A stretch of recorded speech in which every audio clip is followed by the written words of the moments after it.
Wisdom that keeps you safe. Know when to speak and when to wait. Ecclesiastes 8 verse 4 to 6. Where the word of a king is, there is power. And who may say unto him, What doest thou? Whosoever keepeth the commandment shall feel no evil thing. And a wise man's heart discerneth both time and judgment. Because to every purpose there is time and judgment. Therefore the misery of a man is great upon him. Welcome to Life is a Test. These are life lessons from King Solomon, part 58. The meeting grew tense as accusations filled the room. Everyone spoke at once, trying to defend themselves. Marcus knew the truth and could have exposed everything, but he sensed the moment was too heated, so he stayed silent. Meanwhile, a co-worker spoke recklessly, and his words were quickly used against him. Later, when emotions settled, Marcus calmly shared the truth with leadership in private. His restraint preserved his credibility, built trust, and helped resolve the situation wisely. Later that evening, Marcus reflected quietly. Speaking at the wrong time could have cost him everything, but restraint preserved him, because wisdom is not just knowing what to say, it's knowing when to say it. Solomon captures this principle in Ecclesiastes 8 and verse 5, when he teaches us that wisdom is not loud rebellion, but thoughtful obedience paired with discernment. Solomon's counsel begins with a grounded perspective about authority. Throughout Scripture, rulers are presented as wise guardians of order. Judges, kings, magistrates, and officials entrusted with power for the good of society. That power includes the right to command, to restrain, and when necessary, to punish in order to preserve peace.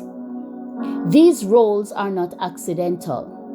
The Bible presents them as instruments God allows to maintain justice and safety.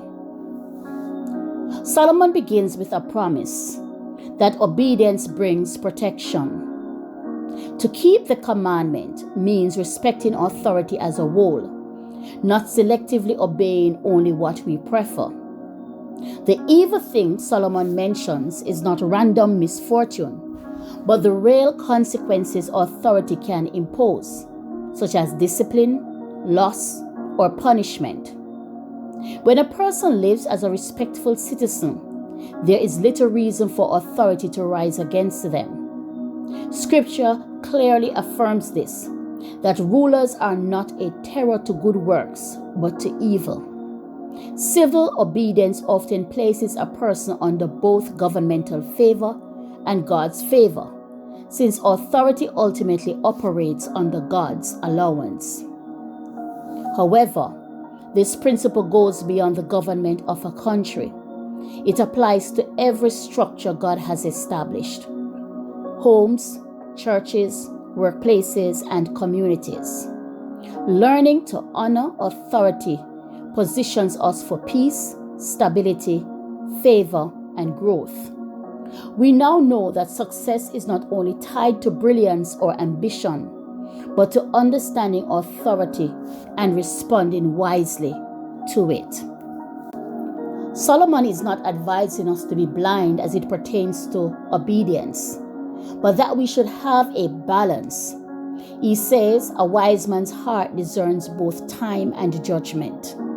Wisdom is not only knowing what to do, but when and how to do it. Times do change, and wise people must pay attention. God shifts seasons. He shifts leaders. He shifts circumstances. And wisdom requires flexibility. When a ruler's word carries force, it is rarely wise to respond with rash confrontation. Often, the better path is to seek understanding, to use proper channels, and to address concerns lawfully rather than impulsively. I learned this lesson personally. I was being recognized for my teaching and leadership, even without a formal title. When my immediate supervisor failed to apply strategies we discussed, I bypassed her and went directly to the principal. But instead of supporting me, the principal used wisdom and corrected me for not respecting the chain of authority. That single conversation taught me that many people hinder their own progress, not because they lack ability or qualification, but because they lack submission and respect for authority. Scripture also shows us moments when faithfulness to God required resisting human authority. Daniel continued to pray despite the king's decree. Peter and the apostles declared, "We must obey God rather than men." Moses' parents hid him to preserve his life. The Hebrew midwives defied Pharaoh's commands to protect innocent children. Rahab sheltered the spies, and Gideon moved quietly until God's timing was right. These were not reckless acts of rebellion, but responses shaped by discernment, courage, and faith. Wisdom understood when to submit openly and when obedience to God required a different path. We need that same wisdom today.